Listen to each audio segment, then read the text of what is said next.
Dios Padre bueno, con humildad nos ponemos en esta tarde en tus manos para suplicarte, recibas hoy nuestra plegaria, escuches nuestra oración.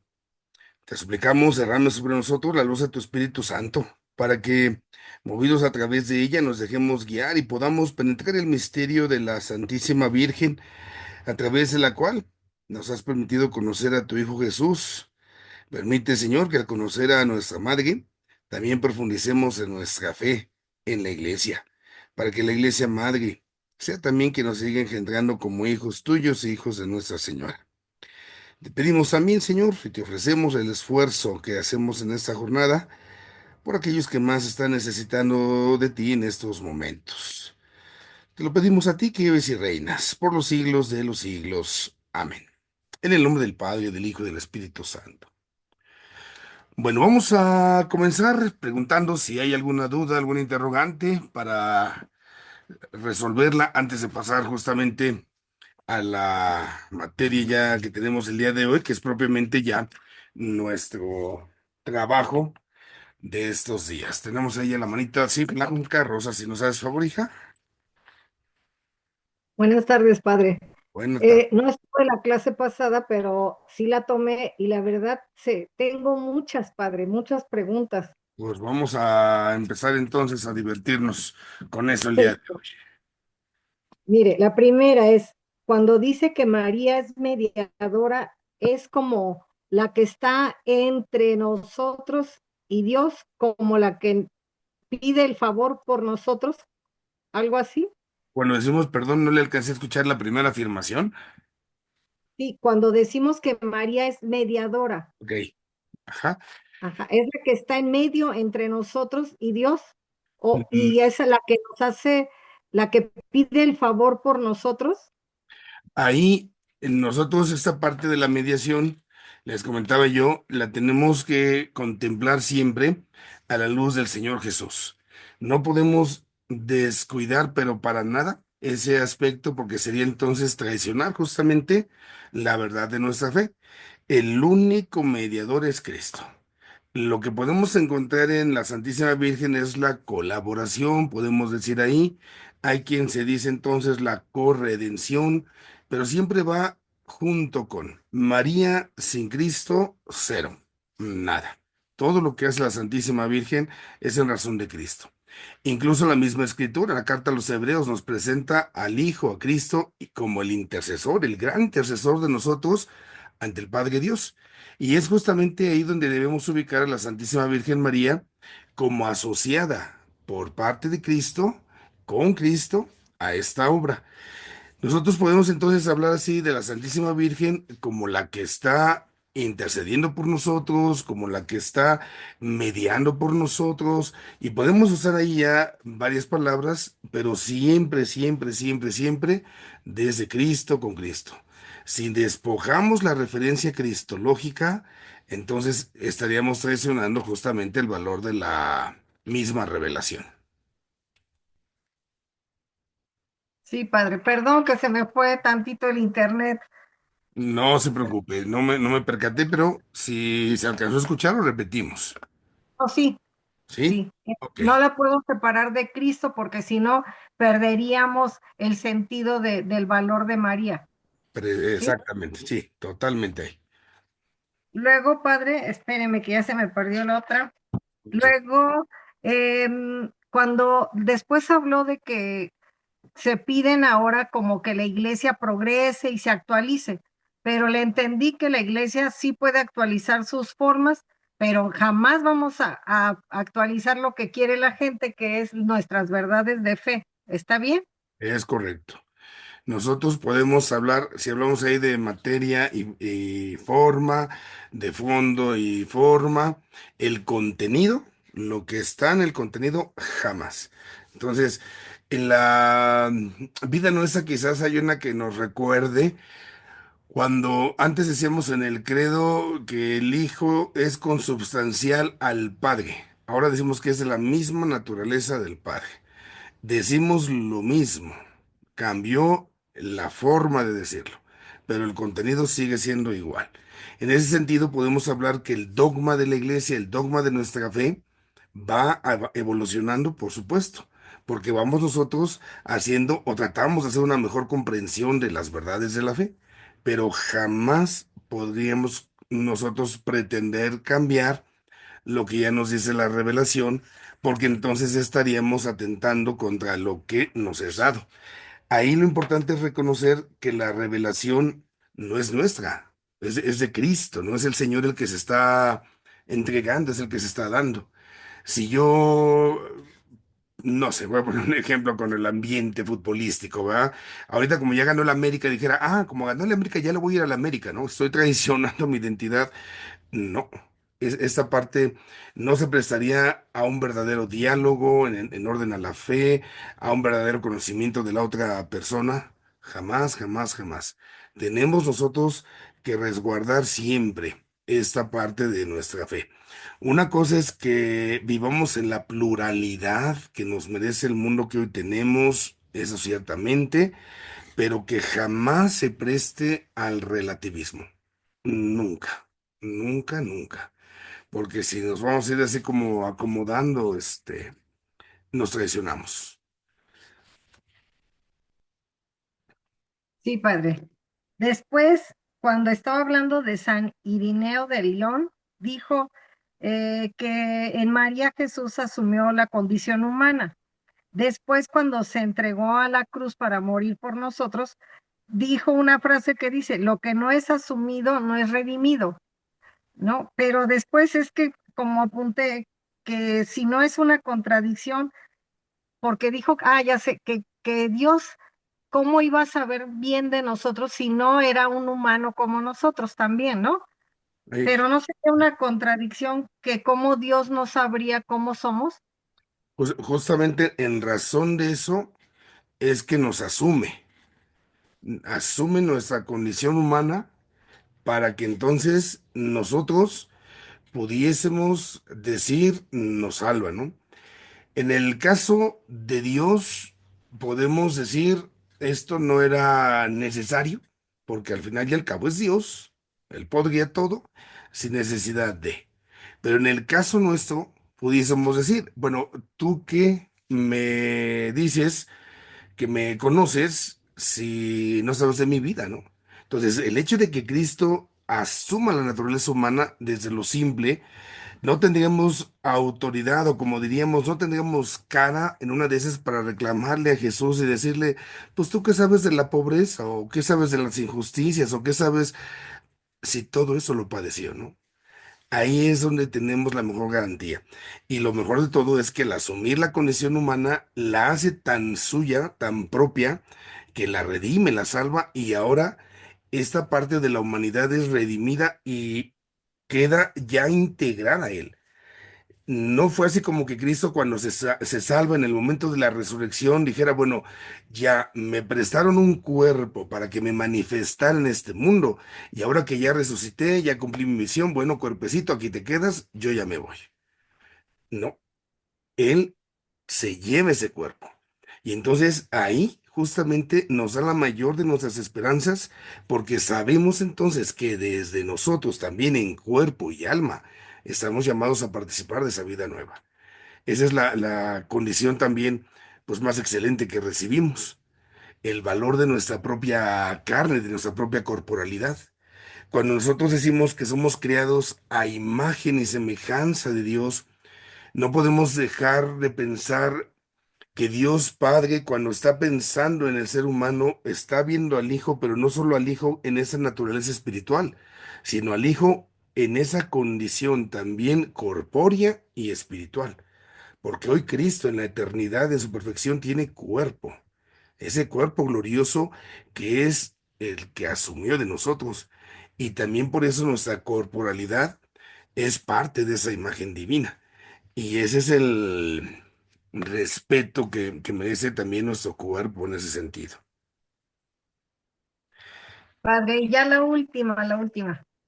Al final dijo que María, ay, espéreme, padre, sí, que comienzan los tratados marianos donde un grupo pide la realeza de María, que la gente ya, usted dijo que ya celebraban algunas fiestas como como la Asunción de María, como la Inmaculada Concepción. Entonces me llegó esta duda, ¿se puede hacer teología grupal o no es que no sé cómo decir del pueblo, pues no sé cómo explicar? Esta parte se llama sensus fidei, el sentido de la fe. Y por supuesto, la palabra de Dios, la revelación de Dios, recordemos, también conoce como cauce el pueblo de Dios.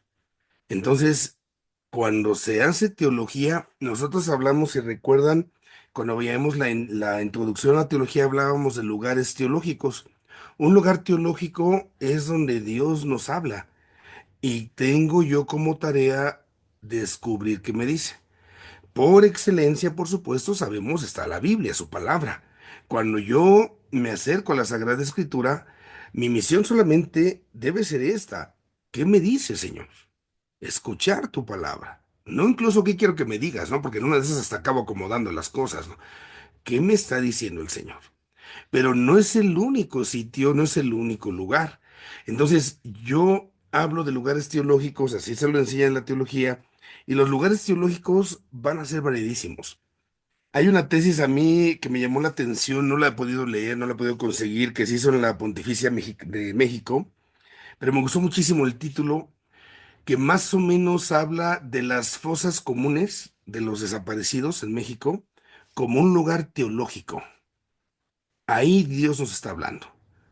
¿Qué nos está diciendo Dios? Entonces, en cada realidad que vivimos, en la naturaleza, ¿no? Se dice la naturaleza es el libro, es un libro donde Dios nos habla. ¿Qué es lo que Dios nos está comunicando? Y en esa realidad de Dios que sale a nuestro encuentro, nosotros vamos, tenemos que hacer teología. Y eso también sucede en el pueblo. En el pueblo en su conjunto, nosotros en algún momento podemos percibir justamente realidades que a lo mejor son ajenas a nosotros. Y a ello tengo que sentirme cuestionado. Ahorita, todos estos días, ahorita vengo de una misa en un manantial. Y entonces llega uno a esos lugares en medio del monte, del cerro, y ve uno a la gente y llegar hasta donde se llega y caminando y con el taco para compartir y toda esa parte, ese sentido de comunidad que existe en estos lugares donde todavía está como ese respeto, ¿no? Ese cuidado a la naturaleza que ya no tenemos. Yo les decía hace unos días a las personas en unos manantiales, me había tocado ir a Pachuca hace 2, 3 días y después empecé estas celebraciones y yo no podía dejar de comparar eso, ¿no? O sea, ¿qué me dice Dios aquí y qué me dice Dios acá? Híjola, qué, qué, qué distinto, ¿no? Es estar aquí y allá. Y esta realidad nos habla. Pero, por ejemplo, no significa que Dios no dijera nada en la ciudad.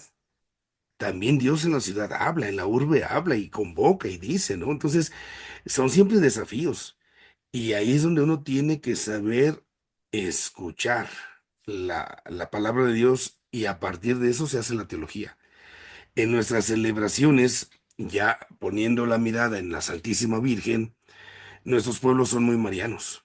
Siempre, siempre la devoción, nuestra espiritualidad mariana está como nuestro ADN, es parte de nosotros. Bueno, en esas celebraciones de la Santísima Virgen, ¿qué nos está diciendo? Más allá de un rechazo primero que a veces tendemos a realizar en algunos ambientes de ver a una señora que llega con la veladora y que persina a su hijo y le toca el manto a la Virgen y casi como que se lo unta ahí al hijo. Nosotros decimos, pues no, pues esta gente ignorante o cómo hace eso pero detrás de esos gestos, detrás de los gestos, detrás del símbolo, hay una carga fuertísima, hay un mensaje grandísimo. Y si yo no soy capaz de pasar ahí, no voy a hacer teología. Esos son, digamos así, si se va de la expresión, sacramentos. El sacramento es eso. Es un signo a través del cual Dios nos comunica su gracia y lo hace de una manera eficaz. Entonces, esa mujer que en ese sentido materno le confía a la Virgen, a su hijo, con una veladora que le persina y le toca el manto y se lo pone al chamaco, lo que hay detrás es lo que puede suscitar justamente todo un discurso teológico, todo un momento de oración con Dios. si me dejo tocar, si me dejo provocar. Ahí es cuando ya entonces surgen este tipo de dogmas que ya desde siempre se han celebrado, aunque se han tardado siglos en ser pronunciados ya de manera oficial, pero no significa que se tenía que esperar hasta que fueran declarados oficiales para que se celebraran. Esa es la grandísima diferencia, ¿no? La iglesia, que es el pueblo, somos todos, la iglesia ya lo celebra antes de que el magisterio lo reconozca oficialmente. Este dogma, sobre todo la Inmaculada, el dogma de la Asunción de Nuestra Señora, ya son celebrados. En la, aquí en la comunidad hay una fiesta, yo recuerdo y les comparto, cuando yo llegué acá a la parroquia dije, ¿esto qué? ¿Quién se lo inventó, no?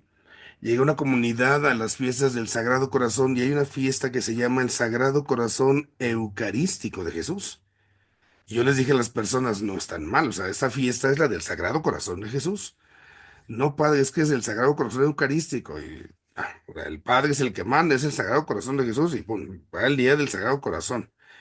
Pero ya después justamente empezando a buscar, empezando a leer, empezando a escuchar, es cuando entonces sí me encuentro con esta fiesta. Y es una fiesta que se celebra de antiquísimo, de tantísimos años, y que quizás no tiene un lugar específico en un calendario litúrgico reconocido de manera oficial, pero que sí dentro de la tradición de la iglesia en muchísimos lugares se celebra. Entonces, fue decirle a las personas, pues perdón, ya me investigué, ya me quité lo burro, sí, es esto y esto, y es una devoción muy hermosa, el celebrar justamente eso, ¿no? El Sagrado Corazón Eucarístico, en ese matiz. Y es acá donde puedo hacer teología de lo que se celebra en el pueblo. A lo mejor la comunidad no sabe ni por qué ni de qué, ¿no? Es como una herencia que se viene de no sé dónde, de quién saqué, pero ahí está y se custodia. Es ahí donde se puede hacer este tipo de teología, ¿no? Y lo que nos toca cuidar es que tenga su sitio, que sea donde corresponde para no, pues, trastocar lo que son realmente los dogmas centrales de nuestra fe. No sé si con esto quedemos un poco. Sí, padre, muchísimas gracias. No sé si hubiese alguna otra pregunta, Luis Felipe. Padre, a grandes rasgos, ahorita que acaba de mencionar esa fiesta del Sagrado Corazón Eucarístico, ¿cuál sería en sí la diferencia entre lo que nosotros celebramos tradicionalmente y esa fiesta de esa comunidad que usted menciona? ¿Cómo podríamos diferenciar uno de otro o cuál es la esencia? El matiz definitivamente va en la línea de la espiritualidad eucarística. Es enfatizar no solamente la entrega de Jesús a su corazón, que tiene su propia riqueza, sino la parte eucarística de lo que implica en el sacrificio de la cruz. Cuando se ofrece el Señor eucarísticamente, todo lo que conlleva la acción de gracias, pero como focalizando solamente ese momento central de la Eucaristía. Y desde la Eucaristía, entonces proyectando, ya proyectando en razón de que si mi Eucaristía es una acción de gracias, yo estoy llamado a eucaristizar mi vida cotidiana. La eucaristización de la vida partiría entonces desde el corazón, porque yo estoy entonces haciendo sí mi entrega, pero esa entrega con ese sentido de gratitud. Me estoy entregando porque estoy agradeciendo. De ti he recibido esto y en esto que he recibido encuentro un acto de amor y por eso me entrego en esa acción de gracias. Y por ahí se va perfilando el asunto. Es más o menos lo que se va enfatizando. Al final, digo, van totalmente de la mano, pero el aspecto de la Eucaristía es el que se focaliza totalmente acá. De acuerdo. Gracias, Padre. Muy bien, Luis Felipe. Creo que estamos ahí a mano ya. Bueno, vamos a pasar entonces a nuestra lección de hoy, que tiene que ver con la maternidad justamente de Nuestra Señora.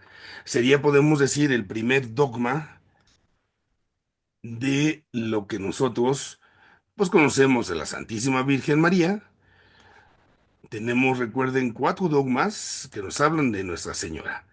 Y cada uno de esos dogmas, bueno, pues va a enfatizar un aspecto muy particular, pero este dogma pues es el primero. Y el primero no solamente porque haya sido declarado así en el tiempo, ¿no? Sino porque es justamente a partir del cual la Santísima Virgen va a ser reconocida como lo que nosotros tenemos a partir de Cristo. Si la Virgen no fuera la Madre de Cristo, entonces, ya les decía yo, no habría, sin duda alguna, no habría para nada algo que resaltar en ella. Solo es todo a partir de Cristo. Si no hay esa referencia cristológica, todo quedaría entonces extraviado. Entonces, este sería en nuestro texto el tema número 2, sí, es la maternidad de María, la maternidad divina de María. Y aquí, pues obviamente va a haber muchas cuestiones que se van a plantear en razón de cómo contemplar esta parte de si María es madre de Dios, pero si Dios es el Padre o Dios es el Hijo, y es ahí donde se empieza a cruzar como el cable, ¿no? Como la confusión. Aquí no estamos hablando, porque es que si María es madre de Cristo, pero no puede ser madre de Dios Padre, porque entonces el Padre ya no sería este Padre, o la madre sería por encima del Padre y sería como la abuela. Entonces empiezan a hacerse una serie de interrogantes, y a lo más que algunos atreven a decirse es que María sería la madre de Cristo, pero no la madre de Dios. Esto se llamará, lo vamos a ver ahorita, la Cristotocos, la madre del Mesías, la madre del Cristo, pero no la madre de Dios. Madre de Dios es Teococos. Y entonces, si se hace así, pues estamos dándole la torre a Cristo, porque parecería que entonces Cristo no es Dios. Pero si es Dios, entonces, ¿qué pasa con el Padre? ¿Qué pasa con el Espíritu Santo? ¿También es madre de ellos? Entonces, va a surgir toda esta parte así como de interrogante en la reflexión cuando se va presentando, pues el momento, ¿no? Que tenemos que dar justamente razón de nuestra fe. Entonces, podemos decir nosotros cómo desde siempre la Santísima Virgen María en los planes de Dios ha sido elegida para ser la madre de su Hijo. Y esto nos hace entonces recordar que toda la vida de la Santísima Virgen María va a estar, decíamos ya ahorita nosotros, siempre, siempre, siempre girando en torno al Señor Jesús. El centro de todo va a ser siempre Jesús. Y en torno a Cristo, la Virgen María va justamente a ubicarse. Entonces, María es elegida para que sea la madre de Cristo, y entonces ahí pueda tener el desarrollo de su misión. La Virgen tiene una misión en la historia de la salvación. Esta misión que ella tiene en esta historia de la salvación, entonces es porque Dios Padre se la está concediendo y Dios Padre le está pidiendo su ayuda, podemos decir, le está pidiendo su colaboración.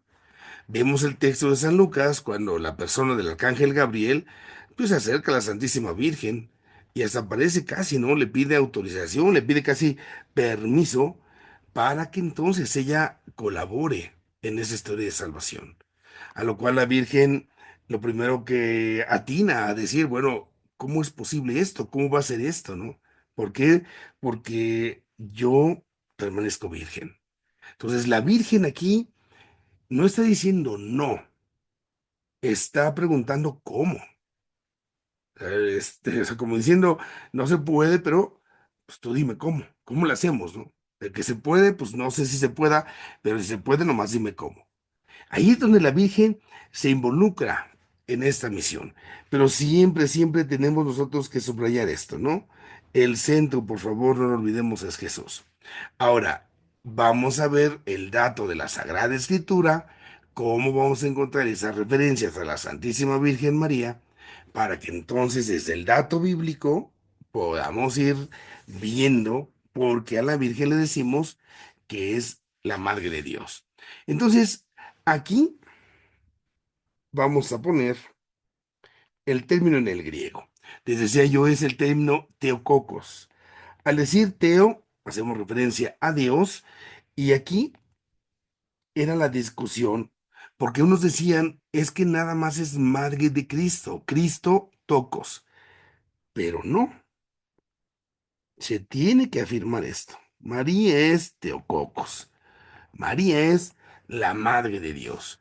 Y ahí, si nosotros solamente dijéramos, lo voy a poner entre paréntesis, ¿sí? Que María solamente fuera la Cristotocos, solamente sería la madre de Cristo, la madre del Mesías,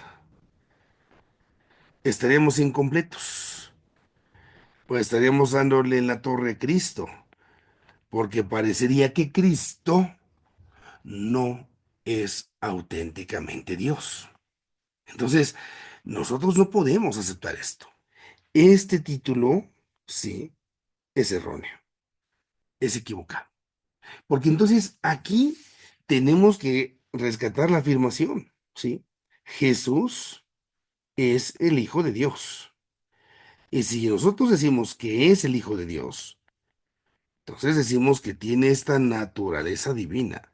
Y si por lo tanto Cristo tiene esta naturaleza divina, entonces, si María es la madre de Jesús, es madre de Dios. Ese es el asunto que se tiene ahí que ponderar, ¿no?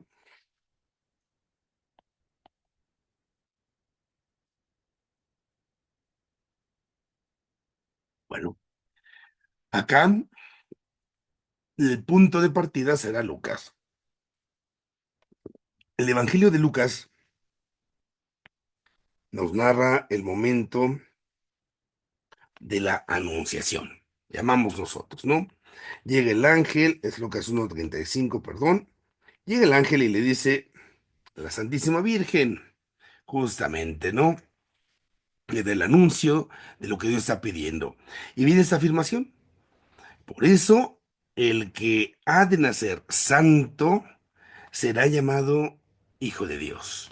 Entonces, ahí San Lucas, lo primero que estamos nosotros rescatando es que justamente ese hijo que habrá de nacer de María será hijo de Dios.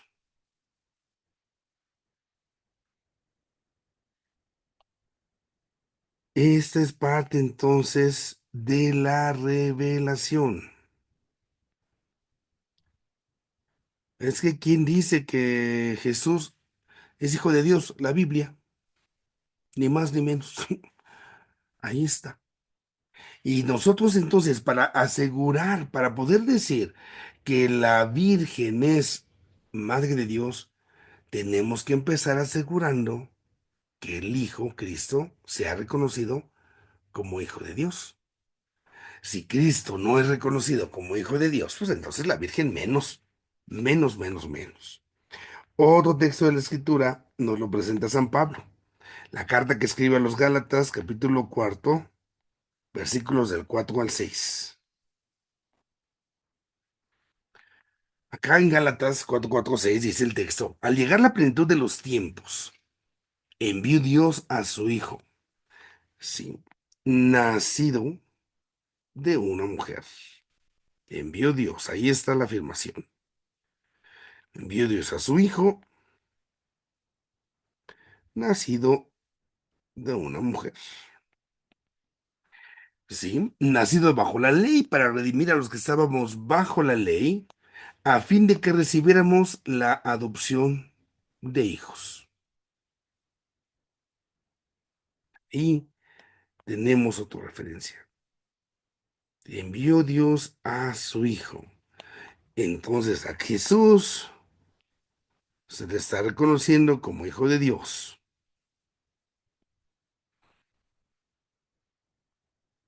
Y este es el Hijo de Dios que está naciendo de la Santísima Virgen, de esta Santísima Virgen.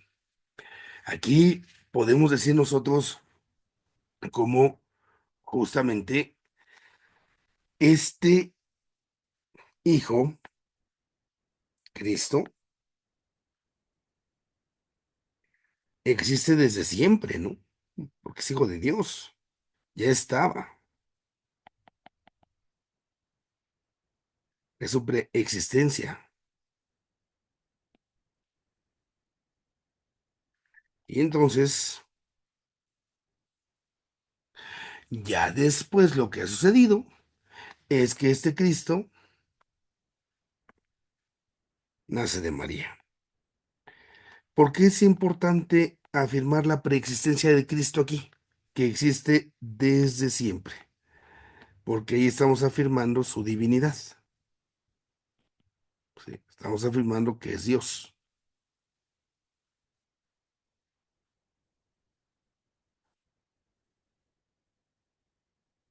Y aquí ya entonces vemos por eso que María es Madre de Dios. Ese es Gálatas 4:4-6. Tenemos otra, Mateo 1:21. Mateo 1:21. Dará luz, dice el texto, dará luz a un hijo a quien pondrás el nombre, a quien pondrás por nombre Jesús. ¿Sí? Y al decir, al poner por nombre Jesús, sabemos es porque Él salvará a su pueblo de sus pecados.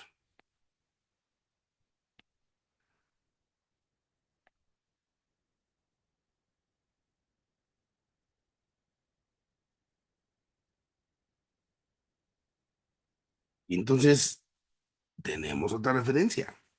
El Señor Jesús es el Salvador y el que salva es Dios. ¿Sí? Entonces, indirectamente nos está diciendo Jesús es Dios. Y nos está diciendo entonces esa referencia, dará a luz un hijo. Entonces está hablando a María, por eso María es la madre de Dios.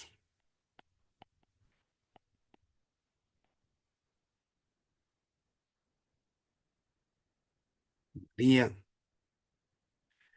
es la madre de Dios.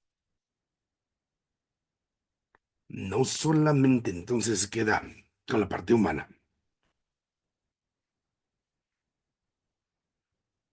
le está salvando de los pecados, lo está redimiendo a los suyos, y esto es solamente lo que hace Dios.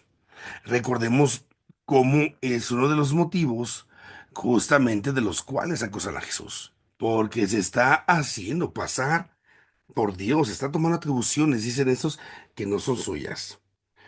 Otro texto que nos presenta, Lucas 1, versículo 43, ¿no? ¿De dónde a mí que la madre de mi Señor venga a verme? El título que le da ya Isabel a María, la madre de mi Señor. Sí.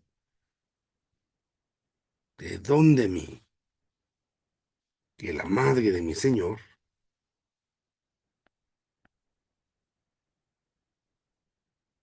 venga a verme?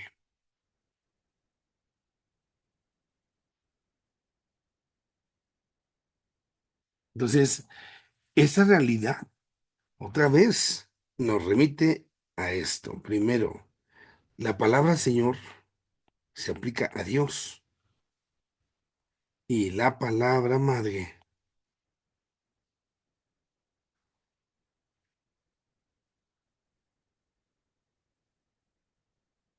está referida entonces a ella, a Nuestra Señora. Es la madre de mi Señor, la madre de mi Señor Jesús. Es esa forma en la cual se está justamente como que entonces perfilando desde la escritura esta situación. María es la madre de Dios. Estos son los textos, podemos decir, donde se va mostrando, donde va quedando a lo largo de la escritura. Ahora, en la historia, ¿cómo se va tomando toda esta realidad? A lo largo de la historia, pues se va haciendo una reflexión. Recordemos nosotros que al hacer esa reflexión, nosotros vamos a ir pasando un proceso en la historia. Y esta historia va a ir empezando desde los mismos apóstoles de inmediato, ¿no? Cuando los apóstoles van surgiéndose de un lado a otro y van comunicando esta noticia de la buena nueva, van comunicando y hablando del Señor y van dando a conocer la enseñanza también que incluye la Santísima Virgen. Entonces, en las épocas de los santos padres, empieza ya a testimoniarse esto, cómo desde los mismos datos de la Escritura se va a ir comunicando la presencia de María como la madre del Señor. Decir que es la madre del Señor, entonces podemos decir que es la madre del Hijo de Dios.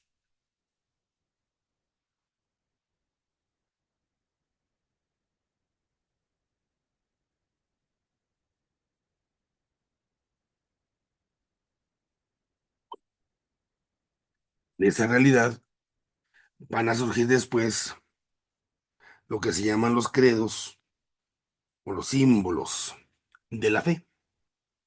Cuando se empiezan a hacer los símbolos de la fe, aquí lo que se va a estar afirmando es justamente, primero, ujú, que el Hijo, Cristo, es verdadero Dios y es verdadero hombre.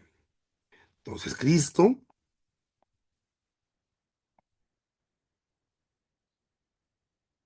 en la encarnación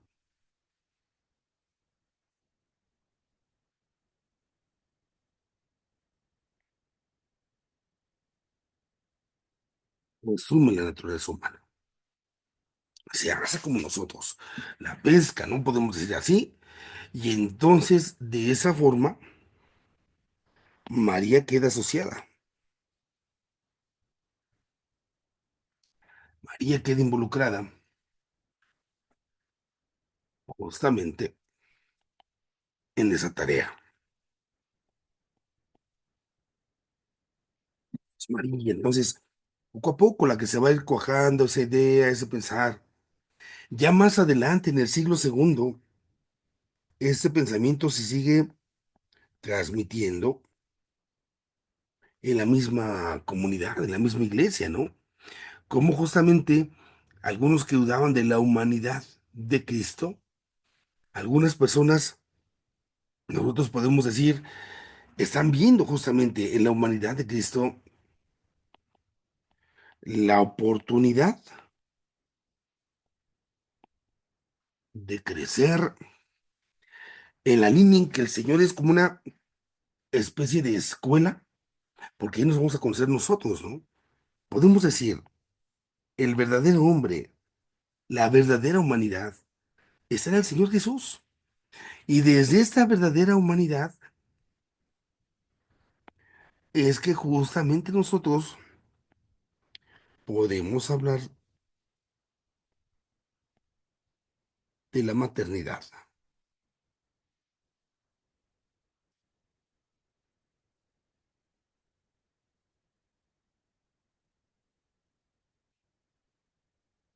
Sigue, ¿no? Esa corriente, se va insistiendo, como la maternidad de María va justamente ahí metiéndose. En este siglo segundo, aquí es donde se va a ir involucrando algo interesante, porque algunos autores empiezan a tocar el tema de la virginidad. Y empieza a hablarse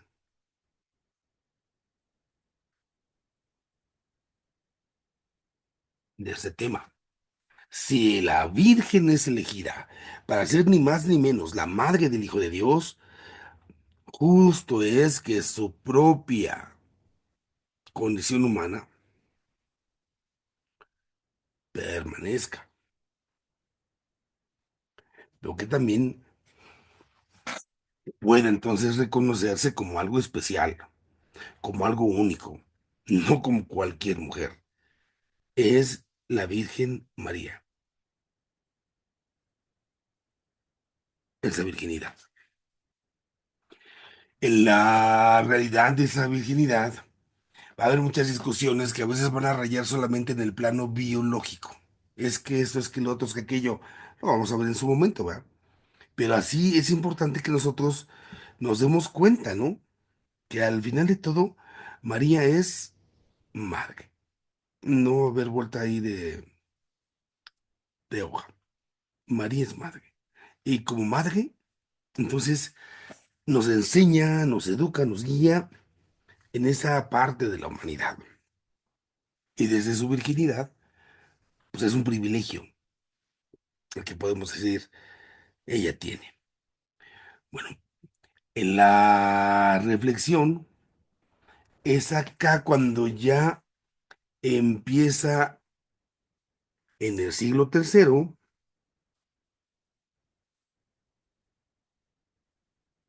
a usarse esa expresión ya de la famosa tococos.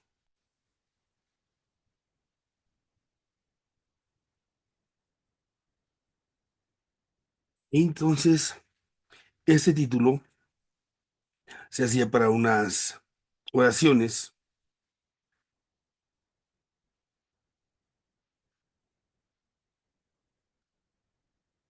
esas oraciones que van conduciéndonos en la piedad popular, justamente al cobijo de la Santísima Virgen, a su cuidado, a su protección.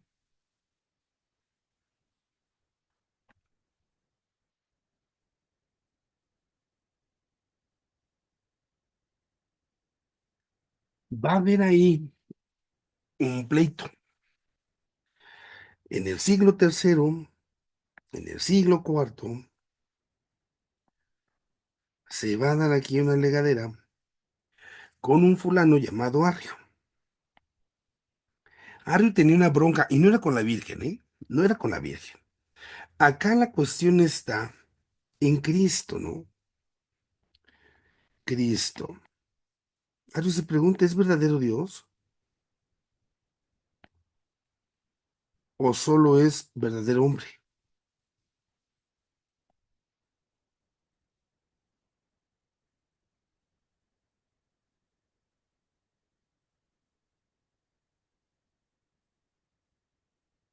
Y es el interrogante.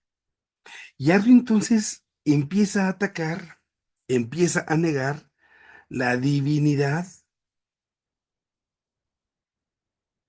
de Dios.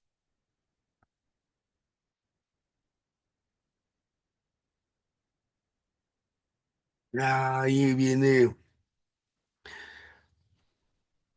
ese ataque.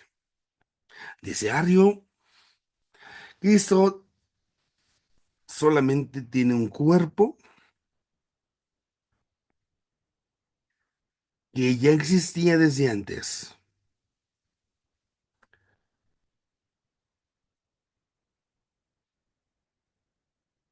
Es un cuerpo, ya existía. Ujú. Entonces, ¿qué es lo que hace Cristo?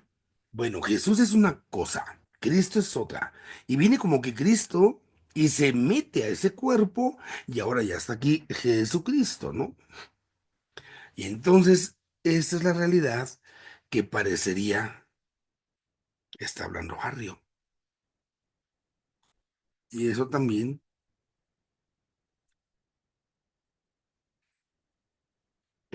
para nosotros, pues nos enseña,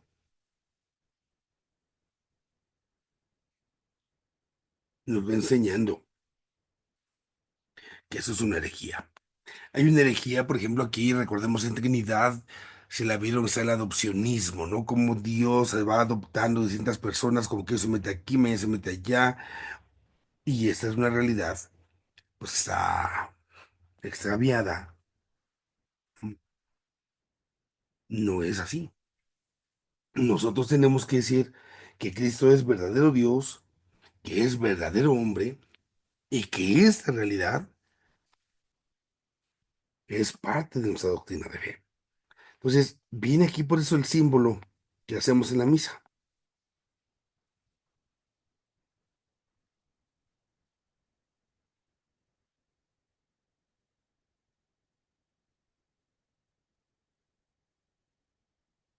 Es el símbolo constantinopolitano, el nombrezote. Entonces, este símbolo niceno constantinopolitano es el credo grandote, dicen los niños, ¿no? El que hacemos en misa. Bueno, en este credo es justamente cuando ya se está teniendo claridad en esta afirmación. Ya con claridad se afirma.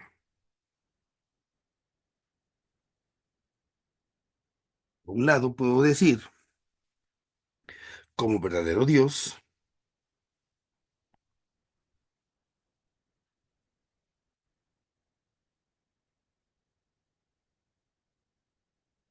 como verdadero Dios y como verdadero hombre. Y es donde se va. Cuando esto se va proclamando, Concilio de Éfeso 4:31,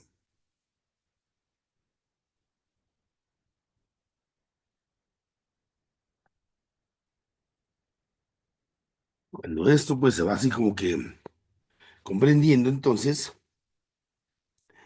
aquí va a entrar María. Y se dice entonces, sin bronca alguna, María es madre de Cristo, pero el Cristo hombre, en su parte humana. Ahí no tenemos ninguna bronca, ¿no? No habría como que no habría ningún detalle. Pero ¿cómo hacer?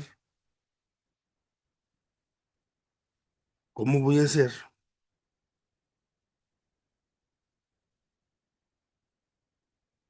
para que pueda justamente ahora ser madre de Dios?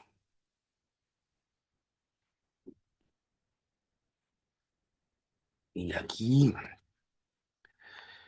esa maternidad es la que empieza a trabajarse.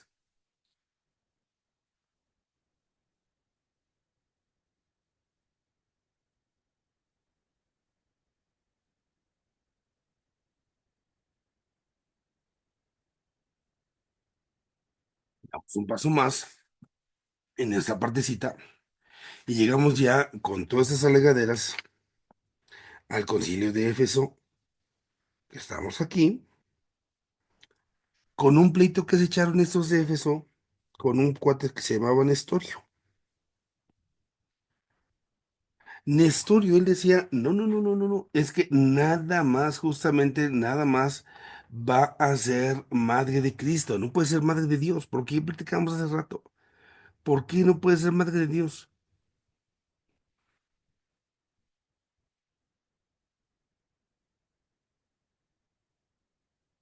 Dice él, solamente sería madre de Cristo, madre de Cristo, mm,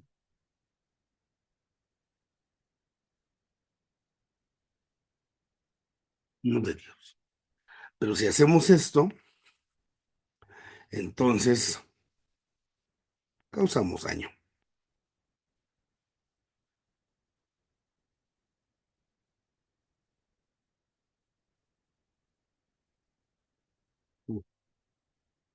Causamos, podemos decir nosotros, mm, mm, mm, hay una especie de despojo, ¿no? De la divinidad del Hijo. ¿Por qué hay un despojo de la divinidad? Porque solamente se va a quedar como verdadero hombre, pero no como verdadero Dios. Entonces, reconocer a Cristo y a María en esa relación, madre de Cristo, madre del Hijo, madre en esa parte, es donde está su error.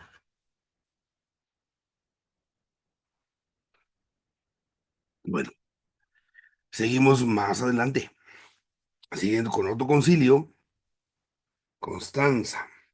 ¿Mm? Es un poco aquí de cómo se van dando algunas afirmaciones nada más. Aquí en el concilio de Constanza, 20 años después, se va a reiterar lo mismo. Lo mismo, lo mismo, lo mismo. Entonces, María es madre de Dios. Ujú. Pero es curioso cómo se va haciendo la precisión. Es madre de Dios en cuanto a la humanidad.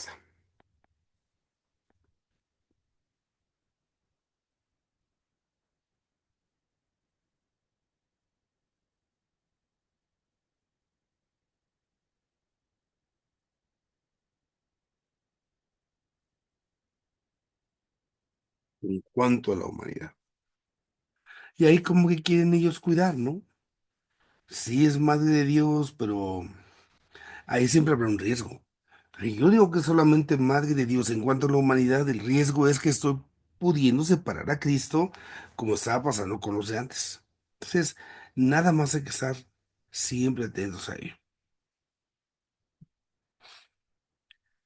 Ahí Constantinopla, Calcedonia, Constanza, perdón.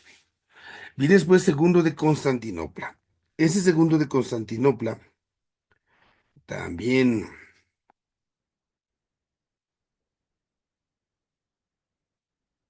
o sea, su propia aportación. Hace la misma doctrina, se va repitiendo, se va profundizando, pero aquí es curioso cómo se habla de dos nacimientos de Cristo. Es la manera en cómo lo expresa, ¿no?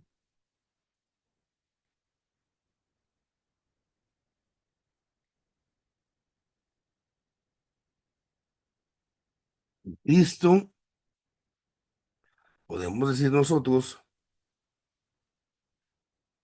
en esa condición humana y esa condición divina. Entonces, van combinando, ¿no? Al final y al cabo, son los intentos, cómo se va a ir viendo, cómo se va tratando de esta realidad, de hablar de María como madre, donde está esta realidad. ¿Qué es lo que podemos tener aquí como de fondo nosotros a lo largo de los concilios, lo que nosotros podemos tener hasta aquí? Podemos decir nosotros, sintetizando un poquito esta parte histórica. Pues la Virgen María se va a conocer como madre, voy a poner aquí, de Cristo. Pero el Cristo nosotros lo reconocemos como el Hijo de Dios. Y por lo tanto Cristo es Dios. Por eso María, ujú, entonces, también es bien llamada Madre de Dios, sin problema alguno. La otra realidad es entonces reconocer en Cristo para que esto no se pueda extraviar, que Cristo, ujú, es verdadero hombre, que Cristo es verdadero Dios y que en esto es donde va a radicar la armonía. Si nosotros en Cristología esto permanece sin problema, lo de Mariología es lo de menos. ¿Por qué? Porque con que me digan a mí que Cristo es verdadero Dios, María es verdadera madre del verdadero Dios por quien se vive. Ujú. Ahí está esa parte. Bueno, vamos a dar un paso más. Vamos a llegar a los siglos en los cuales vienen los ataques de los protestantes, ¿no? Y entonces el protestantismo, en buena medida, pues también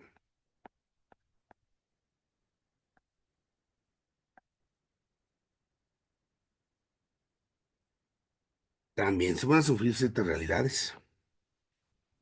Llega esta parte de la reforma, Y entonces, aquí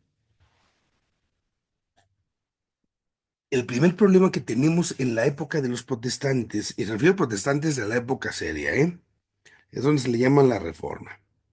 Entonces, en esta época, pues, sabemos que el que inicia el movimiento es Lutero, ¿no? Pero después de Lutero se van a dar una serie de divisiones, de separaciones, y van a ir apareciendo otros tantos autores. Podemos poner ahí por ahí un Calvino, ujú, a un Zwinglio, podemos poner pues a varios y a varios personajes aquí. La bronca para nosotros es que como no se trata de una sola escuela, de una sola forma de pensamiento, entonces ya se hace toda como una especie de revoltura. Y ahí es donde no podemos decir estos dicen esto, estos dicen lo otro, y como de una manera uniforme, ¿no? Como si se tratara uno solo. No, se está ahí abriendo pues toda una gran diversidad. Acerca del dogma de María, ujú, al inicio, fíjense nomás, sí se acepta, ujú, sin bronca alguna.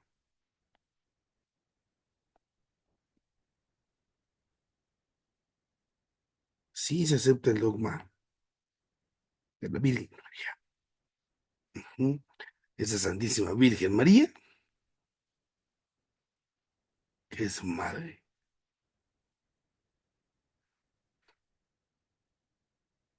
Bueno, después con el paso del tiempo, termina negándose.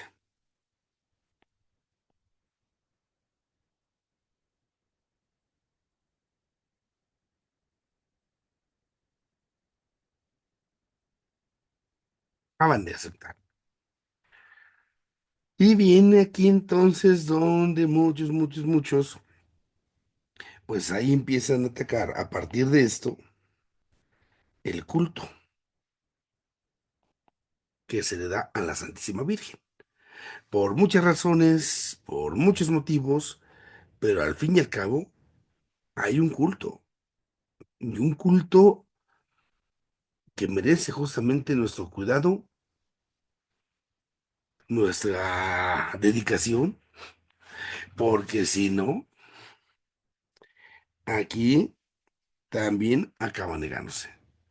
No puede así como que culto, entonces empiezan a causarse ciertos estragos.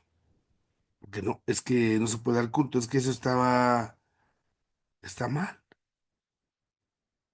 Tenemos que tomar una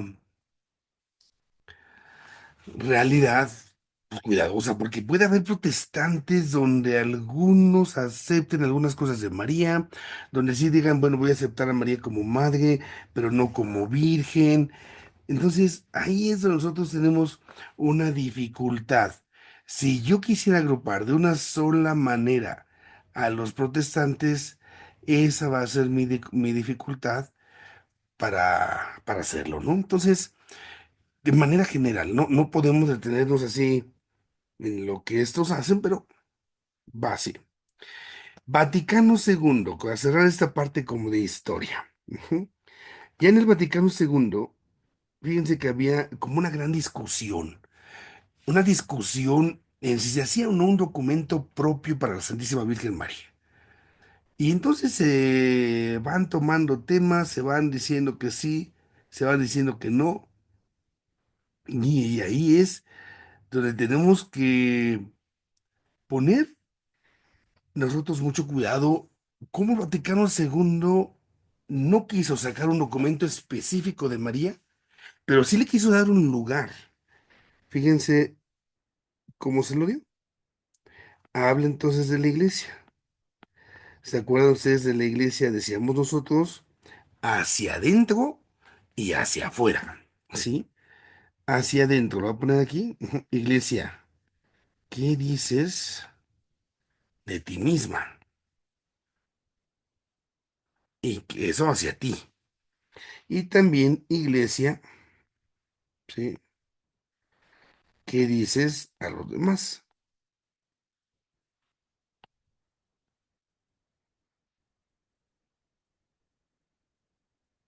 ¿Qué dices a los demás? Ok. Bueno, ¿qué dices de ti misma? Es Lumen Gentium. Soy la luz de las gentes, la luz de las personas.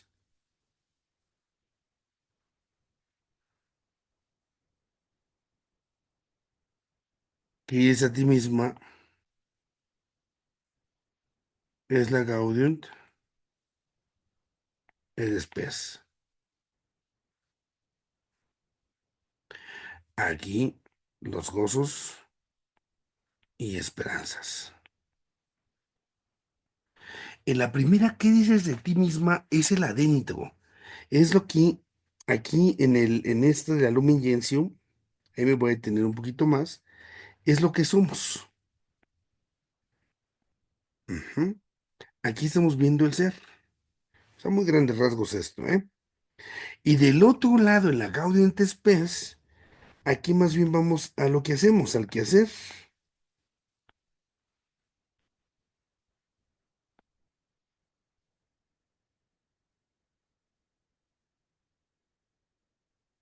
Bueno, con estas dos perspectivas se habla aquí, vamos a un Gentium de la iglesia.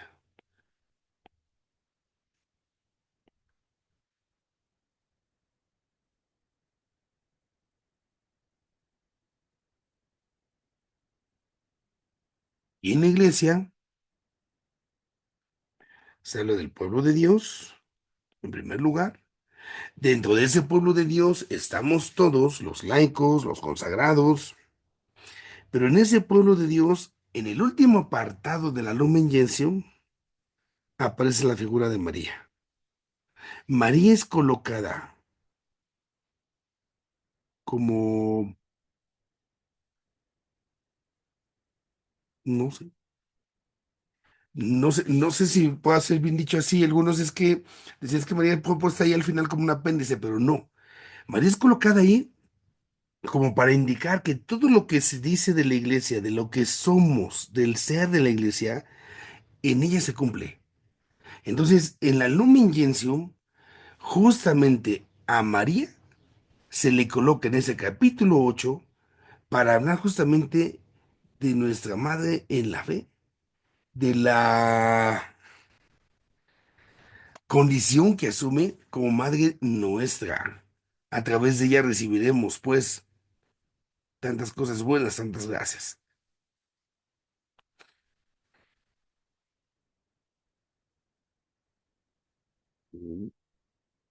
Esto es el Vaticano II, ¿no? Aquí es ya cuando entonces la Virgen María, ya en la reflexión más moderna, pues queda, digamos así, al alcance, como parte de la iglesia, no como fuera. Y es donde se involucra en los misterios del Señor que le dan vida a lo que somos a la iglesia. Entonces, es así un desarrollo de lo que es el tema de la maternidad en los documentos del magisterio y se va acomodando. Dimos un saltito más para entonces, ya una vez visto esto, ubicar ahora las dimensiones de la maternidad, sí, divina.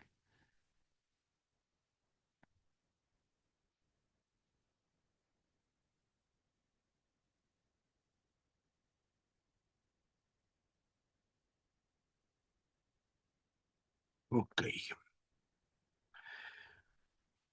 Mm. Aquí, entonces, la maternidad divina la tenemos que entender a María Madre como una mamada de veras. Esto implica que María es mamá, sí, en lo biológico.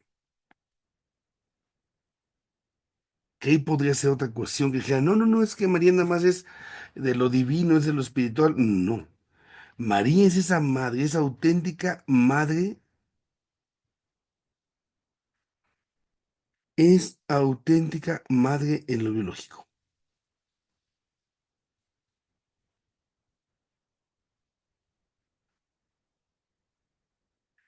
Esta parte biológica es lo natural, es lo humano. Nada más que hay quienes aquí luego se quieren quebrar la cabeza con cuestiones medias que esquillosas cuando viene el tema de la virginidad. Padre, es que entonces si María es virgen, pero ¿cómo va a ser virgen si ya fue mamá? Y entonces a menos que le hayan hecho cesárea, porque si no, cuando no nos perdamos en eso, ¿eh? Aquí es importante afirmar, María es verdadera madre de Dios en lo biológico, en lo natural, porque le está dando justamente como cualquier mujer a su hijo esa existencia y le está compartiendo desde su interioridad todo lo que ella es. Pero también es mamá en el sentido sobrenatural.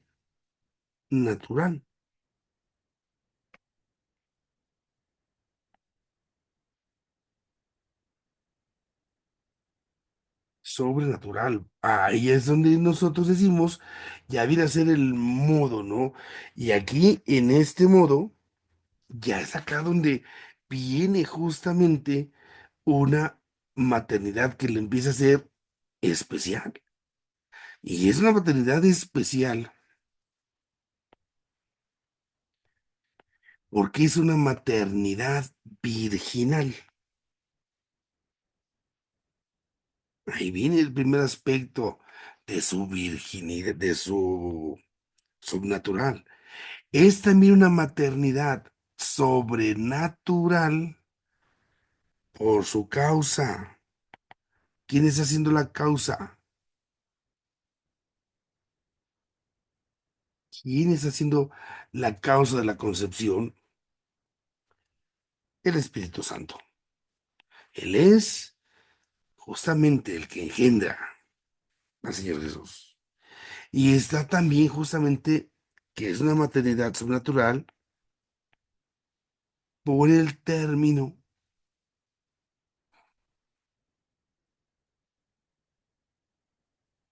Cuestión del término a donde se llega es el Hijo de Dios hecho hombre.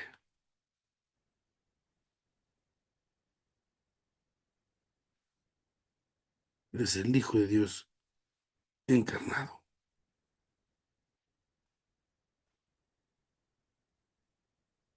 Entonces, ahí nos estamos dando cuenta de cómo justamente hay cosas que están cambiando, que hacen diferente la maternidad de la Santísima Virgen.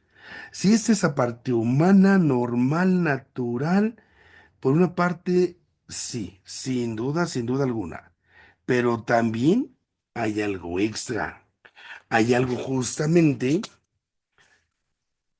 que es sobrenatural. Y ahí está puesto, ¿no? Ahí está puesto. Ahora, acá en esta realidad, como cualquiera de ustedes, como mamá, como mujer, lo que le aporta un hijo, la Virgen nos lo ha aportado. Nos ha aportado esas realidades. En algunos momentos podemos decir nosotros, la Virgen nos ayuda, sí. Nos da un extra, sí, pero justamente desde lo humano. Entonces, la Virgen, como cualquier mamá, da lo biológico, va a dar lo natural, pero le pone justamente el extra, ¿no? Entonces, ahí es donde vamos nosotros acomodando ello.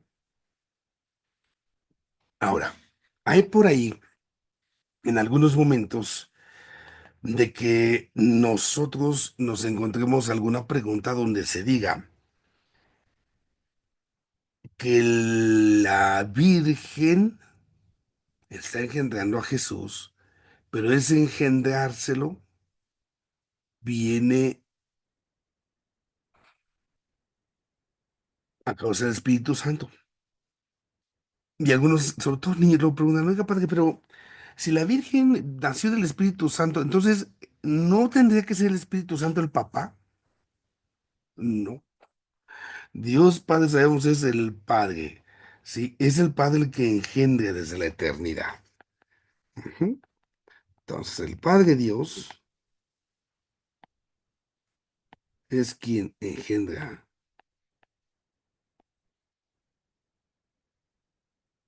Hijo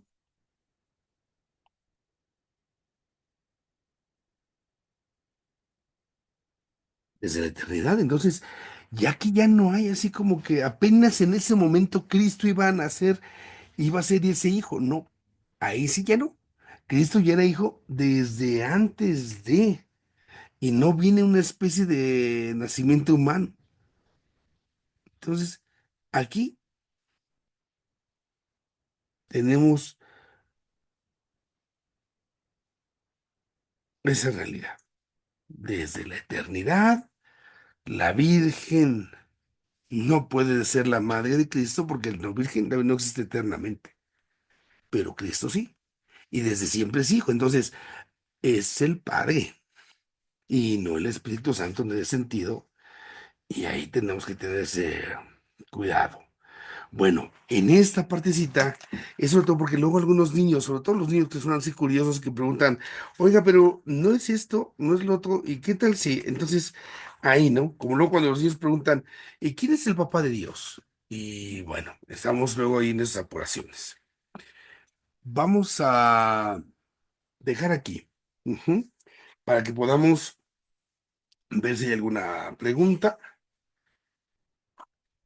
en torno a esto de lo que vemos hoy, que es más esa parte así como de repasito histórico, un poquito de esto, de la maternidad, y que dentro de 8 días, la próxima semana, podamos entrar ya a esto que estamos aquí medio empezando a hablar ahorita, de cómo es justamente que se va dando esa maternidad divina y lo que consiste, bueno, pues sabemos, consiste en que es madre, como cualquiera de ustedes, pero con esta realidad extra, por decirlo así, de esa manera, nada más así, que es la parte que aporta justamente la divinidad. Bueno, vamos a ver si entonces tenemos alguna pregunta, si hubiese alguna duda, para que la resolvemos, si la resolvamos. Muy bien, vamos con Leti. Me va a perdonar, pero estos dos últimos puntos como que no supe cómo encajarlos. Ujú. Cuando nos dice que la Virgen como mamá nos da un extra, no supe cómo se empató esto, cómo entró en el tema. La maternidad especial por un lado y la maternidad humana, eso me queda claro. ¿Por qué mete que mamá, que María como mamá nos da un extra, pero solo desde la parte humana? No entendí. Ok, la otra pregunta. También, ¿por qué aclara lo de la paternidad de Dios y no del Espíritu Santo? O sea, no sé si me desconecté, no sé qué pasó. Ok, no, no sé. Vamos entonces, ahí la parte, empiezo con lo segundo, para ubicar ahí más. Cuando a veces se ve a María como la madre de Jesús, los niños dicen, preguntan, bueno, es que el Espíritu Santo es el que está, digamos así, fecundando a la Virgen, ¿no? Es que por orden el Espíritu Santo es el que viene. Si así fuera, entonces diríamos que Jesús es en ese momento cuando comienza a existir. Y diríamos nosotros, en el tiempo nuestro, en el vientre de María, pero ahí hay que aclararle a los niños que Jesús es hijo desde antes de, y que es hijo en razón del Padre, no de la madre. ¿Sí? Cristo, vamos a decirlo así, es Dios Hijo, no porque haya nacido de María. La condición de hijo, él ya la traía desde antes. Ya nada más, digamos, lo conocemos así nosotros. Si se pudiera separar, ¿verdad? Cuando Cristo entra al vientre de la Virgen, ya viene como hijo del Padre. Y cuando ya llega la Virgen, ahora sí ya es hijo de Dios Padre e hijo de e hijo de la Virgen. Ahí sería como que juntar, ¿no? Los momentos, por decirlo de esa forma, así muy, muy gráfica. De ahí la precisión en esta situación del Espíritu Santo, que es nada más ahí el ubicar que la filiación, Cristo es hijo desde antes de, ¿sí? En la parte otra, cuando nosotros hablamos de la Perdón, antes de sí, que siga. Entonces, es correcto decir que la encarnación se da por obra del Espíritu Santo. La filiación ya venía. ¿Es correcto? es correcto. Ok. Ahí, cuando hablamos, cuando se vio la Trinidad, estoy confundiendo aquí mis cables de clases.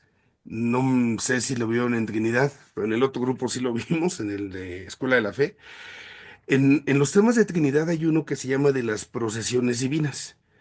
Cuando decimos entonces, el Padre engendra al Hijo, y después del Padre y del Hijo viene el Espíritu Santo, que es entonces la primera procesión de donde procede, es entonces que el Hijo procede del Padre y el Espíritu Santo procede del Padre y del Hijo. Esas son las dos procesiones en el interior de la Santísima Trinidad. Ahí es donde nosotros podemos ubicar esa parte de la filiación. La procesión del Hijo respecto al Padre es la filiación. Y acá estamos nosotros justamente en este otro misterio, la encarnación. Ahí nosotros ya hablamos ya no de una procesión, sino de una misión. La procesión es en el interno, soy hijo. La misión es lo que ya me hizo salir. Ya estoy saliendo de acá de la casita del cielo para venir a este mundo en esta misión. Y la misión del hijo es por el Espíritu Santo, porque es el que está ahí jugando para que sea posible la encarnación.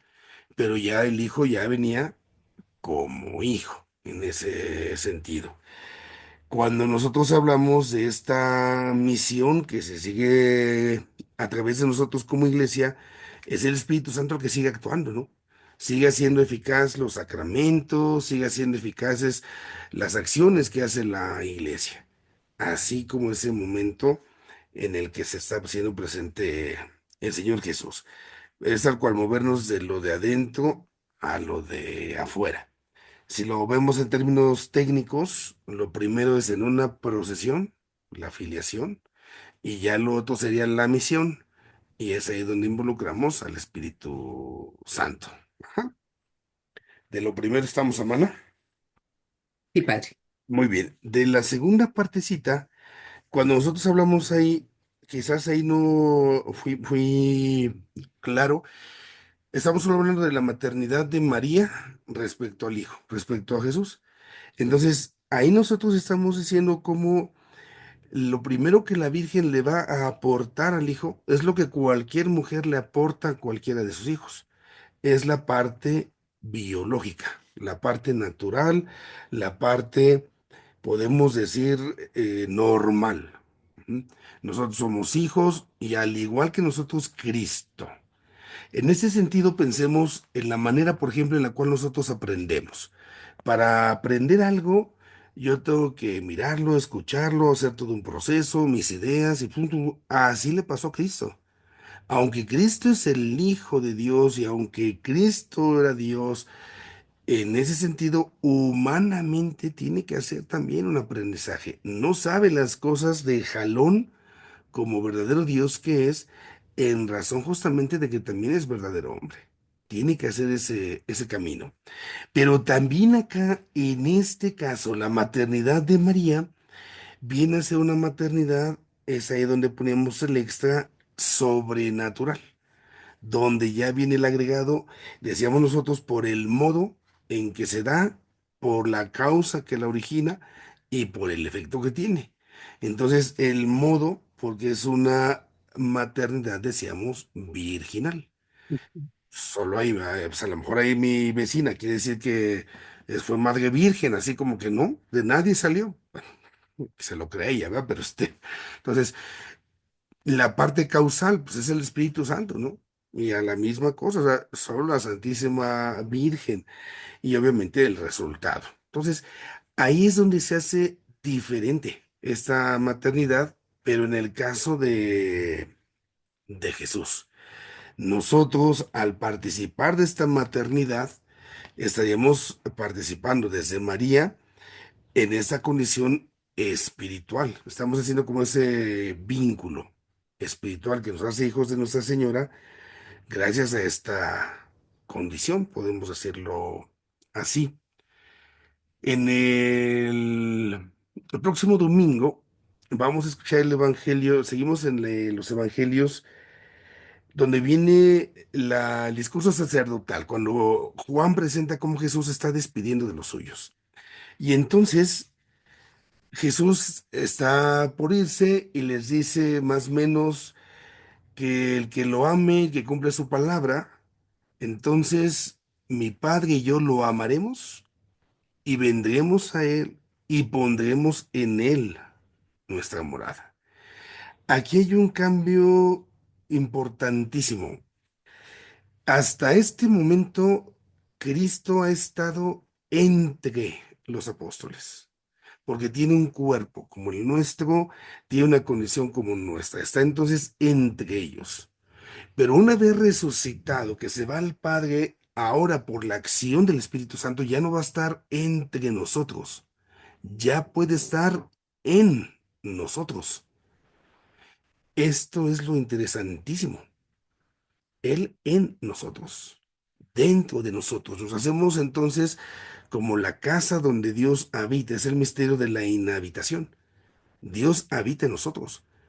Y esto es posible a su condición nueva, de esa corporalidad espiritual, a esa vida espiritual que tiene el Padre y que tiene el Hijo. Al contemplar esta condición espiritual, ahí podemos comprender también cómo la conexión, podemos decir, así se da con María. Somos hijos de la Santísima Virgen María en lo espiritual. Era una conexión espiritual gracias al Hijo, es en el Hijo, ¿no? Y es ahí donde se van dando estos lazos. Esta parte también nos puede ayudar a comprender justamente cuando muere un ser querido. Y eso los insisto mucho. Una cosa es cuando están vivas las personas entre nosotros, en su cuerpo, en su alma, están entre nosotros. Pero una vez que se han ido, esta realidad los hace partícipes de una nueva condición y ahora pueden estar en nosotros, donde yo esté. Así como conocíamos dónde está Dios en el cielo, en la tierra y en todo lugar. Yo puedo recordar entonces que esta persona está ante Dios, sea purificándose, sea en un gozo, sea incluso en un sufrimiento, ¿no? Entonces, al final esta presencia es nueva porque donde yo me encuentre, yo sé que ahí está este lazo. Antes no. Antes yo tenía que ir a la casa de para ver a. Ahora no. Esta realidad espiritual es la que entonces nos está uniendo justamente con la Santísima Virgen por esa condición de la que ella participa justamente por la acción del Espíritu Santo. Y es acá donde viene, digamos, como la novedad que nos participa de esa maternidad sobrenatural que ella tiene. Podemos decir nosotros, esa maternidad sobrenatural se aplica, porque de modo virginal nos tuvo a nosotros. En ese sentido es un modo espiritual. También, como decir, como ella tuvo a Cristo por obra del Espíritu Santo, también por obra del Espíritu Santo somos sus hijos. Y también nosotros, el término, somos hijos de Dios no encarnados, pero somos los hijos en el Hijo, somos los hijos adoptados, en este caso, es la adopción filial. Y ahí la maternidad sobrenatural de María, que se inicia en Cristo, la lanzamos sobre nosotros. Y así podemos decir, se aplica, no se distingue incluso, ¿no? No sé si con esto quedemos un poquito mejor, Leti. Mucho mejor, padre. Muchas gracias. Muy bien, Blanca.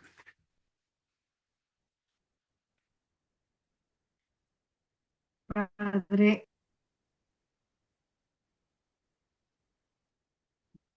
Ya la perdí. cada vez se me complica más la... No sé si se le facilite. ¿Ya me tienen ahí? Ya mire, si no, Sí, Puede ser que apague su cámara y a lo mejor le jala mejor el puro audio. A ver sí, si, padre. ándele. Eh, que entonces, ¿dónde queda que María, esposa del Espíritu Santo, padre? Porque ya me hice bolas. Ok, ok. En esta partecita apenas estamos empezando a echarnos un taquito aquí con estos temas, ¿eh? Hay cosas que vamos a ir profundizando. La esponsalidad justamente de la Santísima Virgen María es en razón del vínculo que se establece y el vínculo es en razón del amor. Si se vale decir la aplicación del Espíritu Santo es como el pegamento, ¿va? Entonces, si está el esposo y está la esposa, lo que los une, el pegamento, tan, cuando dicen, mira los novios ahí cómo vienen, están chorreando, ¿ve? De miel, esa miel, digamos así, la que están chorreando, sería como el Espíritu Santo. Si lo quisiéramos aplicar en ese sentido, nosotros podríamos decir que el Espíritu Santo es lo que está pegando al Padre que se deja cautivar, digamos, por su criatura cuando la elige para que sea la madre de su hijo, como su hija. Es también el Espíritu Santo el que también atrapa, digamos así, también a María con Cristo como parte justamente de que la elige como madre. Es entonces la esponsalidad, el amor. Nosotros ubicamos al esposo desde la condición de la como persona, como sujeto. Pero aquí también valdría la pena pensar en el esposo, en ese sentido, como el que une, como el vínculo que está jugándose ahí.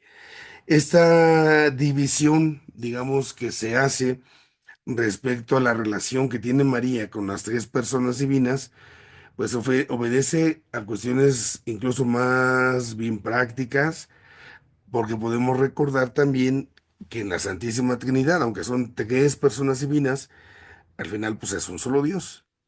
Y pudiésemos decir que se van siempre presentando. Es algo que nosotros hacemos en facilidad a nuestra comprensión que queremos alcanzar del misterio.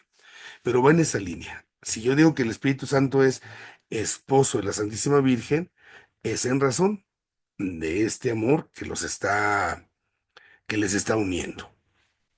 No sé si con esto quedemos, Blanquita. Pues hay más o menos, padre, pero todo todavía. Bueno, apúntela y esta me la guarda cuando hablemos de la virginidad también, por favor. Es el temita por ahí que nos sigue. Ujú. Ahí nos vamos a meter justamente también en esta realidad. ¿Mm? Bueno, vamos Sí, padre, con... muchas gracias. Muy bien, con Irene, por favor. Buenas tardes, Patri. Hola. Este, Casi es la misma pregunta. Le iba yo a preguntar si al decir que María, su esposo es el Espíritu Santo, estábamos cometiendo herejía. No, no, no, no. Está más bien hablándose o queriéndose comprender la relación que tiene la Virgen como criatura al final y al cabo con las tres personas divinas. Son como aspectos diferentes de la relación que se establece, pero al final, les reitero, es el mismo Dios. Podemos ver a la Virgen, entonces, pudiésemos decir, bueno, la Virgen sería más propio decir que sería como la esposa del Padre, porque entonces sí es la madre, es así como tratar de acomodar de qué manera se presta mejor la comprensión del misterio. Y entonces en la reflexión teológica se hizo siempre esta ubicación, ¿no? Ver a la Virgen María respecto de Dios Padre como su hija, como nosotros acá. Verla como madre de hijo, pues donde menos nos da conflicto, justamente en razón de que nos queda claro que engendra al hijo y le da vida en esta tierra. Pero esta parte de la esponsalidad incluso se aplica a la Virgen María cuando podemos decir que también la Virgen, por ejemplo, es figura de la iglesia. Cuando se habla de que Adán y Eva son la primera pareja, recordemos que el nuevo Adán es Cristo y la nueva Eva es María. Entonces, ahí parecería que Cristo y María ahora son esposos. Y esta parte no se está haciendo referencia a que estemos haciendo ahí una herejía, sino es justamente como del costado abierto de Cristo en la cruz, como del costado de Adán, salió la costilla para que saliera la mujer. Ahora de acá del costado de Cristo sale sangre y agua, bautismo, Eucaristía, que son los sacramentos que le dan vida a la iglesia.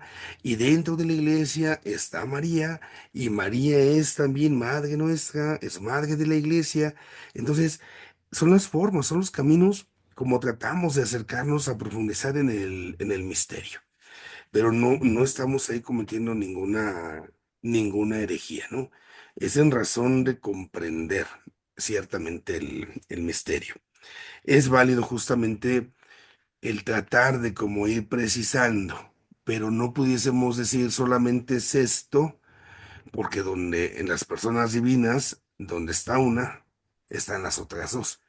Hay esa teoría, perdón, no es teoría, esa enseñanza, ese término griego que se llama de la pericóresis, que se llama, es como una danza divina, justamente, que es como una especie de baile que hay en Dios, como cuando sacan a bailar a alguien, ¿no? Entonces yo voy y saco a bailar a una persona y empezamos a bailar como si, no estuviéramos ensayado desde hace 1000 años, ¿no? Y para arriba y para abajo, y tal sincronía que decimos nosotros, caray, son dos personas, pero es una pareja, ¿no? Se trata de dos, pero al mismo tiempo es uno. Y esto se trata de que entonces una persona gire en torno a la otra. Mi eje será la otra persona, pero al mismo tiempo la otra persona me va a tener a mí como eje. Entonces, cuando se dé este movimiento, ahora agreguen otro eje porque son las tres personas divinas, se da esa circularidad, se da esa sintonía, se da como ese baile donde por eso hablamos de un solo Dios en tres personas divinas y donde está uno están los otros dos. No se sueltan, digamos, no andan solitos. Entonces, hablamos, por ejemplo, de la creación y decimos Dios Padre Creador, pero ahí estaba el Hijo y el Espíritu Santo. Hablamos de la redención hacia el Hijo, pero está el Padre y el Espíritu. Hablamos de la santificación del Espíritu y están los otros dos. Entonces, podemos hablar de esos títulos de las relaciones de María con las personas divinas, pero dado que siempre está uno con los otros dos, pudiese también, en ese sentido, darse esa especie de aplicación, sin caer en ninguna herejía ni nada por el estilo, sino en razón de la comprensión del misterio. Si nosotros dijéramos, por ejemplo, que María es esposa del Padre Dios, ¿bajo qué aspecto nos ayudaría, por ejemplo, comprender? Si yo hago esa afirmación, vamos a pensar, bueno, ¿me ayuda a comprender qué cosa? Y si me ayuda, pudiésemos ver esa validez de esta afirmación. No se ha visto la conveniencia, ¿no? Pero es solamente un decir. Acá les decía esta parte de cómo el nuevo Adán, la nueva Eva, María, Jesús, parecería como que ahí también se va a casar la mamá con el hijo, ¿no? Hasta suena como extraño, pero es parte de cómo se va presentando en nuestra propia reflexión. La prefiguración. Sí, padre, gracias. Es que pues en veces sí les explico a los niños y suelo utilizar, ¿no? Que el esposo de María es el Espíritu Santo y el Espíritu Santo la santifica, por eso es virgen, y esa era mi duda. ¿Sí? Este, y la otra, padre, desde el silencio de María, estamos hablando en torno que le da paso a su hijo como Cristo, como Dios, a que él, resalte en todo, porque María en todo momento guarda silencio, ¿no? Vemos el silencio de María, pero como estamos viendo, dice todo desde Cristo. Entonces, no sé si desde ahí, Es- Creo que es una pregunta muy profunda la que hace, porque el silencio de María no es solamente en el momento en el cual Cristo está hablando, sino desde antes. ujú, María engendra es porque ha hecho silencio y escucha la palabra. Pudiésemos incluso decir, bueno, la palabra, si quisiéramos así como imaginar cosas, ¿no? Dios Padre está hablando y cuando habla, esa palabra es capaz de entrar en María y eso es posible porque ella ha hecho ese silencio.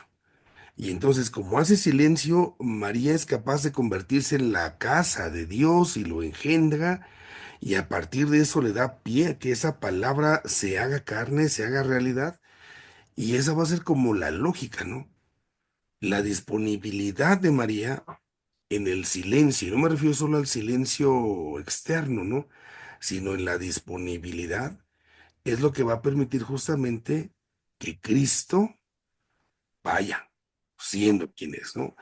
Esta realidad pues nos puede dar pauta a muchas situaciones y ese silencio sería como en razón de sincronizar con él la escucha para que podamos dar pie a su presencia, sin que yo nomás ahí podría, sin que eso lo limite, porque podrían decir, ah, bueno, entonces si María no escuchaba, no sé, María traía audífonos y no escuchó, entonces ya Dios ya no iba a venir.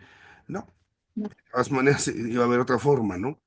Entonces, si lo aplicamos a nosotros, la lectura que les platicaba, ¿no?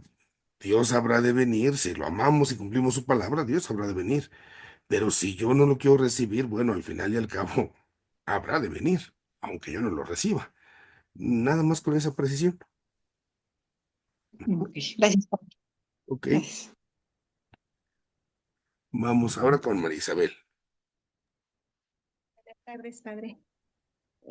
Con respecto a lo que mencionó del misterio de inhabitación, en el que dice que pues Dios mora en nosotros, está en nosotros, pero ponía el ejemplo de cuando una persona muere. Físicamente tendríamos que ir a ella, pero ya que murió espiritualmente, de forma espiritual, estaría pues cerca de nosotros, solamente para que no se malentendiera o no lo malentendiera yo. Me vino a la mente una hermana que murió su hijo y ella siempre dice que está con él, que come con él, que platica con él y esas cosas. Entonces, pues no sé de qué forma una persona que muere nosotros la tenemos cerca, si nada más con el pensamiento, con el recuerdo, con el amor a la persona y eso nos tiene cerca de ellos porque así como para decir estoy platicando con ella y siento su presencia o así, no sé de si pueda ser hasta supersticioso. Pensemos en la Virgen María. Estamos hablando de ella, ¿verdad? La Virgen María ya se murió y se murió hace mucho tiempo. Y pudiésemos decir, o alguien pudiese decir, pues ¿para qué estás hablando con la Virgen? ¿A poco tú sientes que la Virgen te escucha? ¿A poco si la Virgen te hace caso? Si es una muerta, ¿desde hace cuánto se murió, no?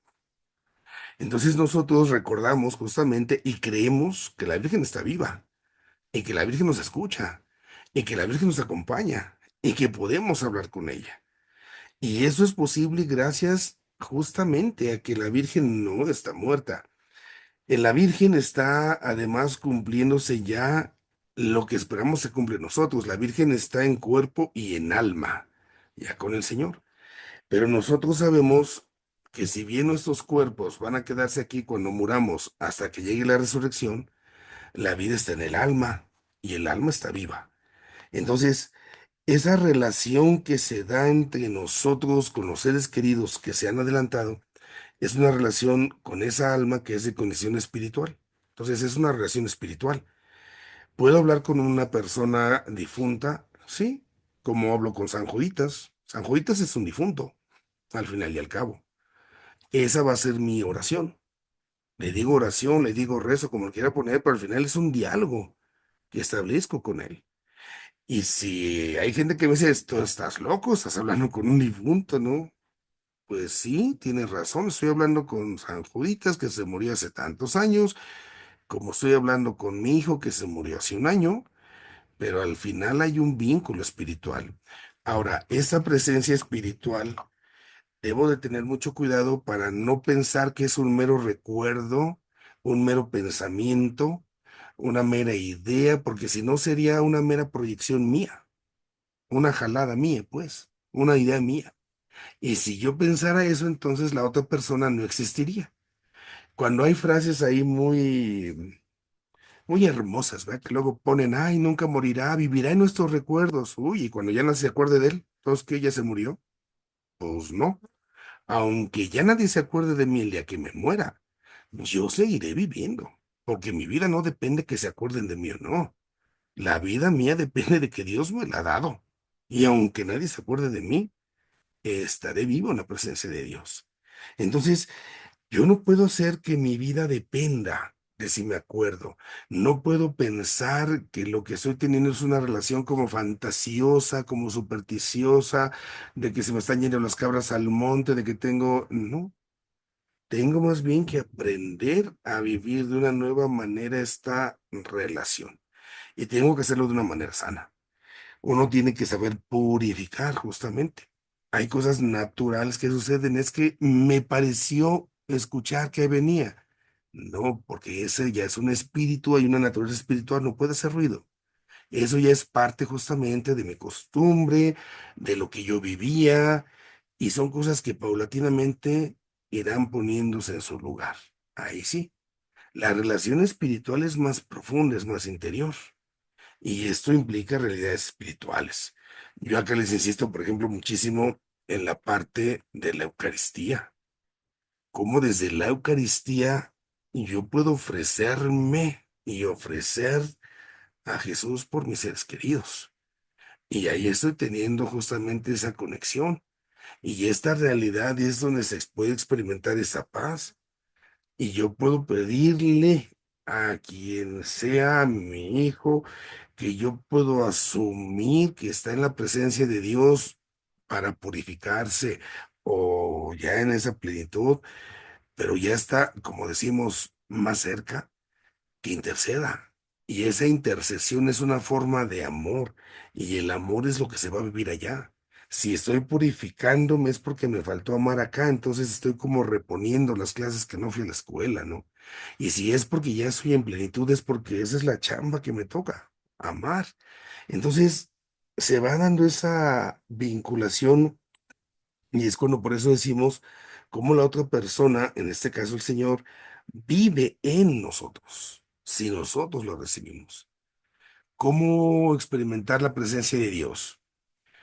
Cuando hablamos de la conciencia, y entonces uno dice, ¿a poco no te remordió la conciencia? No te remordió, mira que no, pues que sí. Llega la gente y dice, oiga, padre, yo no sé si es pecado. No, sí. Oiga, ni le he dicho, no hace falta que me digas si es pecado, porque tu conciencia, que es la voz de Dios, ya te lo está diciendo. Si somos honestos y formamos nuestra conciencia, ahí estamos dándoles espacio a Dios. Bueno, en esas mociones espirituales podemos encontrar una similitud para ese diálogo con el que podemos nosotros justamente establecer ese vínculo, en este caso con ese ser querido. Pero no me refiero así como que vamos a sacar aquí la bolita y vamos a invocar al espíritu para que se me meta y me hable y no. Es en razón justamente del Espíritu Santo que nos da esa condición en el alma espiritual y que nos permite en esa realidad. Es hermoso y es muy consolador cuando en verdad se busca crecer en esa dimensión. Por ahí es donde un poquito podría decir alguna palabra. Gracias, padre. Muy bien. Bueno, vamos a concluir con una oración. Si hubiese alguna otra pregunta, denle una leidita y primero Dios, dentro de 8 días vamos resolviendo. En el nombre del Padre, del Hijo y del Espíritu Santo. Padre bueno, llenos de gratitud, nos presentamos ante ti al terminar hoy nuestra lección. Te pedimos humildemente, nos acompañes siempre con la presencia del Espíritu Santo para que siga suscitando en nosotros ese anhelo y ese deseo de penetrar en los misterios de nuestra fe, y que a ejemplo de tu Hijo Jesús, nosotros podamos también vivir como hijos tuyos, para que tomados de la mano como hermanos, miembros de una misma familia, nos encontremos también a María como Madre nuestra. Permítenos, Señor, ofrecer nuestra tarea de cada día por aquellos que más ahorita está necesitando. Y la bendición de Dios Todopoderoso, Padre, Hijo y Espíritu Santo, descienda sobre ustedes y les acompañe siempre. Amén. Amén.